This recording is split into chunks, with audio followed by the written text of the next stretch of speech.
Kailangan ay kayang-kaya nating lumaban na tayo lang for about 20 to 30 days. Kung sakaling magkaroon ng gera o kaguluhan man dito sa ating lugar, our ally and our partners are expecting us to fight the war ourselves during the first part of the conflict. Tayo muna ang makikipaggera. Kayang-kaya natin. We have the capability, kaya natin i-depensahan ang ating bansa, pero ang sinasabi ko po, kulang pa. Kulang pa. Kailangan natin depensahan yung ating bansa na tayo muna. Tayo muna. We have to rely on ourselves first. Kaya talagang tuloy-tuloy yung ating mga exercises. Katulad nga nitong exercise na to, it depends also on the threats that we will be facing.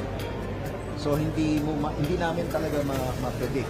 But of course, ang utos ng ating Pangulo, si President Ferdinand Marcos Jr., is that we should be able to fight and preserve our forces for at least 20 days, hanggang 30 days.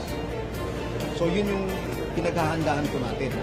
Kailangan ay kayang-kaya nating lumaban na tayo lang for about 20 to 30 days.